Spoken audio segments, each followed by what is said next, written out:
You are a prisoner and you don't even know it. You aren't locked behind iron bars. You are locked behind your own expectations. Every time you stress over a delayed flight, a rude comment, or a crashing market, you are handing a stranger the keys to your soul. Today we break those chains. I am going to show you how the most powerful men in history, emperors, and slaves alike, found a freedom that no circumstance could touch. Focus on these ancient truths because your old life ends here. Gather around, seekers of truth. Look closely at the wisdom surrounding us. For most of you, your life is not a journey. It is a constant, exhausting battle. A battle against the weather, a battle against the traffic, and a battle against the opinions of people who do not even know their own minds. You wake up every morning with a rigid script in your hand, a list of exactly how the world should behave today. You expect the sun to rise on your command and your colleagues to be kind. And when the world refuses to follow your script, you crumble. You feel exhausted, frustrated, and cheated by fate itself. But tell me, have you ever tried to stop the tide of the ocean with your bare hands? Have you ever demanded the sun to rise an hour later because you needed more sleep? No. You accept the laws of nature because you know they are beyond you. Yet when it comes to your career, your relationships, and your daily struggles, you act as if you are the absolute master of the universe. You grasp at outcomes like a drowning man grasps at water, and you wonder why you are sinking. You think that if you just push harder, or worry more, you can force the world to bend. But the world does not bend to your anxiety. It only laughs at it. Today, I am here to teach you the art of the Stoic flow. This is not a lesson in giving up. It is about the surgical precision of your energy. Centuries ago, in the silence of my tent on the Danube frontier, I wrote in my private journals what you now call meditations, that the mind is its own place. The battle is never with the obstacles in front of you. The battle is with the perception inside you. If you are constantly stressed, you are trying to build a house on shifting sand. You are a slave to the promotion you haven't received, a prisoner to the person who doesn't love you back. Look at this book in my hand. I can control the words I speak to you. I can control the wisdom I choose to share. But I cannot control if the world listens, or if time erases these scrolls from history. To be a Stoic is to love the act of seeking wisdom, but to be entirely indifferent to the fame or result. Most of you are obsessed with the result. You spend your nights worrying if the world will notice you, while your soul forgets how to live beautifully. We are erasing the old you today, the one who was a pathetic slave to circumstances. Are you ready to stop fighting reality and start mastering yourself? Before we move to the next lesson, I want you to do one thing. Type "I am free" in the comments if you are ready to stop letting the world control your emotions. It's a small step, but it's a declaration of your new path. Let's continue. What if I told you that the reason you are failing is that you wanted too much? The more you chase, the faster it runs. The more you cling, the more it slips. Success is like a wild animal. If you lung at it, it flees. But if you master the art of detachment, it comes to sit at your feet. Let me show you the secret of the archer. Now look at the ancient wisdom surrounding us once again. The word I want you to remember is detachment. Most people think it means you stop caring, but they are wrong. Detachment is not the absence of care. It is the presence of absolute freedom. Think of an artist, a painter standing before a vast white canvas. If that painter is obsessed with the final result, if he is constantly worrying about what the critics will say or how much the painting will sell for, his hand will tremble. Every brushstroke will be tight and fearful. He is not painting. He is begging for approval. But what happens when he detaches? When he falls in love with the act of painting itself? Suddenly the strokes become fluid. The colors begin to dance. He enters a state of flow where time disappears. And ironically, that is exactly when he creates his greatest masterpiece. By stopping his obsession with the result, he allowed the result to become perfect. You are that artist and your life is the canvas, but you are painting with a trembling hand. You are so desperate for that relationship to work out, so terrified that your business will fail, that you have sucked all the life out of your efforts. Epictetus, a man born into the chains of slavery, taught that we suffer not because of what happens to us, but because of our desperate attachment to what we want to happen. He said, "Do not seek for things to happen the way you want them to. Rather, wish that what happens happens as it should, and you will be happy." These words are the keys to a kingdom. Instead of tying your happiness to a specific result, you must learn to tie your satisfaction to your own character and your own discipline. If you are an athlete, your joy should come from the training, not the trophy. If you are a businessman, your pride should come from your integrity, not the closing of the deal. When you detach, you reclaim your power. You no longer give your boss, your partner, or the economy the power to decide if you are happy today. You decide. This is especially true in your relationships. Have you ever seen someone try too hard to impress another person? Their energy feels heavy. It feels needy and suffocating. And what is the result? It pushes people away. But when someone is confident and entirely detached from whether people like them or not, they become a magnet. They naturally attract others because they are not controlled by the fear of rejection. They trust that whatever is meant to happen will happen. The first step to detachment is admitting what you are clinging to. Write down one thing in the comments that you are going to let go of today. Is it a past mistake? A toxic expectation? Speak it into existence so we can move forward. The world is going to throw stones at you. That is a guarantee. But whether those stones build a wall that traps you or a staircase that leads you to greatness depends entirely on one thing: the architecture of your mind. Most people are dry leaves in a storm, blown by every wind of criticism or failure. Today I will show you how to build a fortress that no storm can shake. Look at the world around you. There is a line that separates two kinds of people. On one side is reaction, on the other is response. Most of you spend your entire lives on the left side of this line. You are like dry leaves in a storm, blown about by every wind that passes. If the economy dips, you panic. If someone cuts you out in traffic, you rage.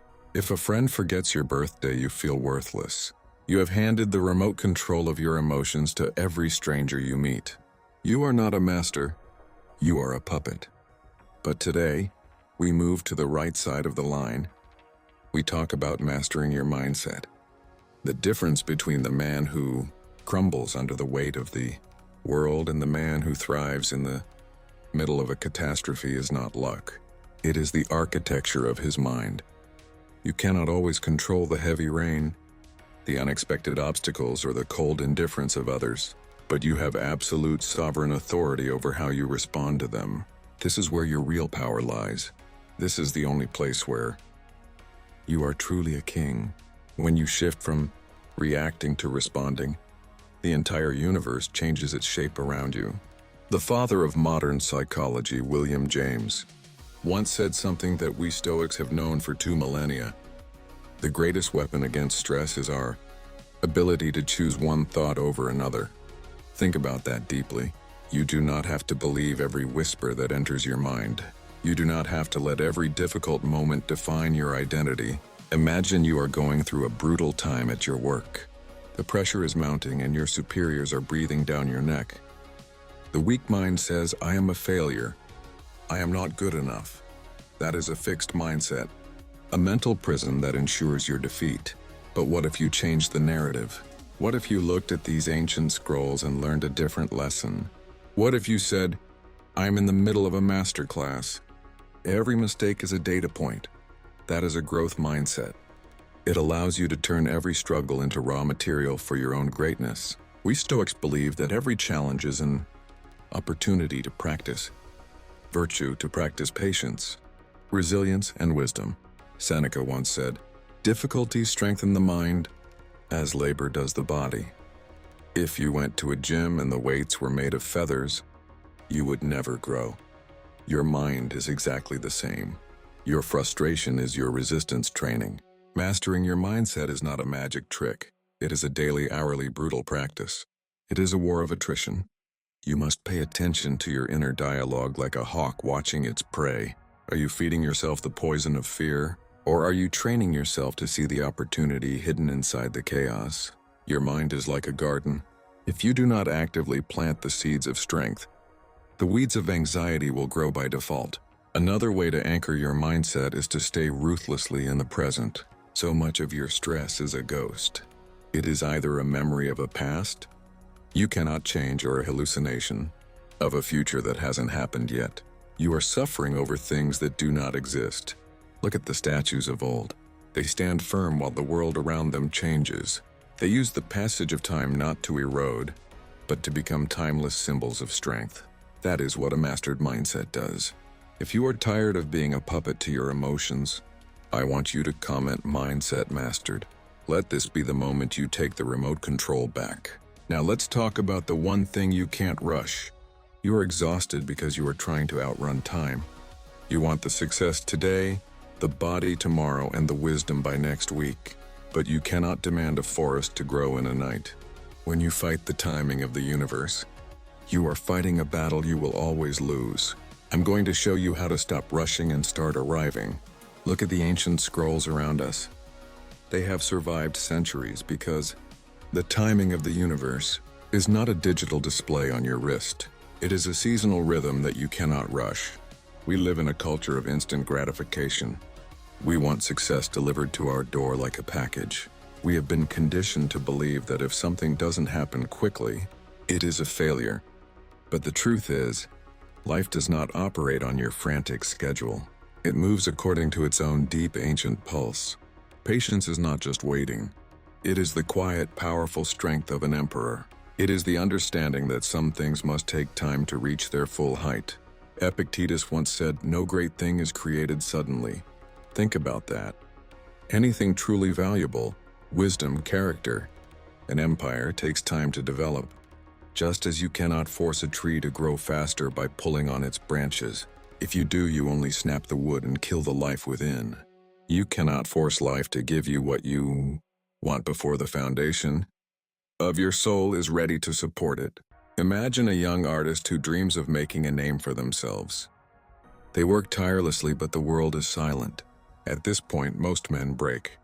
They assume that because the result isn't visible, the work isn't happening, but they are wrong. They are like a farmer who digs up his seeds every hour to see if they've sprouted. Those who trust the timing keep going. Wisdom, character, an empire takes time to develop. Just as you cannot force a tree to grow faster by pulling on its branches. If you do, you only snap the wood and kill the life within. You cannot force life to give you what you want before the foundation of your soul is ready to support it. Imagine a young artist who dreams of making a name for themselves. They work tirelessly, but the world is silent. At this point, most men break. They assume that because the result isn't visible, the work isn't happening, but they are wrong. They are like a farmer who digs up his seeds every hour to see if they've sprouted. Those who trust the timing keep going, knowing that every brushstroke is preparing them for a stage they cannot see yet. We are surrounded by fast food, fast success. We think that if we aren't there by a certain age, we have missed the boat. But look at nature. Does the oak tree feel like a failure because the weeds grew faster in the first week? No, the weeds grow fast and die fast. The oak grows slowly and stands for 500 years. Some things must take time, your growth, your deepest relationships, the mastering of your craft. Socrates said, "To do is to be." Growth is found in the doing, not just the trophy. If you are always obsessed with when something will happen, you completely miss out on who you are becoming along the way. Perhaps the reason you don't have what you want yet is because you are still being forged. You are being tempered in the fire of waiting so that when you finally achieve your goal, you have the character to keep it. The universe isn't denying you. It is protecting you from a weight you aren't yet strong enough to carry. So how do you stay patient? You turn your back on the world's frantic clock and focus on the wisdom here. Focus on what is in your absolute control. You cannot control the wind or the timing of the harvest, but you can control the quality of the seed and the consistency of the water. Trust that if something is truly meant for you, it will come. It will not be a second too early, and it will not be a second too late. One of the greatest lessons I have ever learned is absolute acceptance. Instead of resisting the timing of your life, learn to embrace it. If things aren't moving fast, maybe you are in a season of learning, not reaping. Love the learning. When you finally stop trying to rush the universe, you will find a peace that no deadline can ever take away. Success takes time, but starting takes a second. If you're committed to the long game, hit that subscribe button. We are building something that lasts. Now for the final secret of the Stoic King, there is a massive difference between a man who is busy and a man who is effective. Most of you are just splashing in the water, drowning in your own effort. I'm going to show you how to stop splashing and start swimming. It is time to move from the energy of a beggar to the energy of a king. It is time for the final shift. Look at these ancient walls one last time. Think of two paths side by side, chasing and attracting. Most of you have been taught that life is a hunt. You have been told that if you want something, you must run after it until you exhaust yourself. But have you noticed that the more desperately you chase, the further it moves? Desperation is a loud signal that says, I am not enough. It is a confession of lack. But when you act with purpose, with a calm, grounded confidence, everything starts to align naturally. There is a powerful difference between chasing and attracting. Epictetus said, "First say to yourself what you would be, and then do what you have to do. Before you take a step, be clear on why you are moving." Desperate action is born from fear. Purposeful action comes from a place of internal clarity. When you know who you are, your actions lose their frantic edge. You stop throwing pebbles at a mountain and start moving like the mountain itself. Consider two men. One is terrified, begging for attention. The other is focused, knowing his value. The world respects the one who is acting from a place of strategic calm. This is the energy of abundance. Scarcity is a prison. It makes you compare yourself to others and feel like you are falling behind. But abundance is the belief that the universe is infinite. When you focus on what you lack, you become blind to the tools in your hands. True abundance is the realization that you already possess everything required to live a fulfilled life. When you stop operating from a mindset of lack, you stop repelling the things you desire. What you focus on grows. If you train your brain to hunt for lack, it will find lack in a palace. If you train your brain to hunt for abundance, it will find opportunity in a prison cell. This leads us to the final lesson. Take aligned action and let go. You have been told success is a grind, but look at the paradox of the knot. If you pull a tangled rope as hard as you can, the knot becomes tighter. But if you stop, breathe, and gently apply pressure, the knot vanishes. Your life is that rope. Your anxiety is the hand pulling it tighter. Think of a farmer. He prepares the soil, plants the seed, and waters it. But he doesn't dig it up every hour to scream at it. He trusts the process. He knows his effort has an end point and the rest belongs to the earth. I wrote in my meditations, "Do what you must and let what happens happen." This is the essence of the Stoic King. You focus on what is in your absolute control, your effort, your integrity, your mindset, but you remain indifferent to the results. Because no matter how hard you push, there will always be variables you can never own. The more you resist this, the more you suffer. Get clear on your goal, take the necessary steps, and then surrender the outcome. Trust in your own resilience. Even if the result isn't what you planned, you will adapt and find a new path. Life isn't about controlling the destination.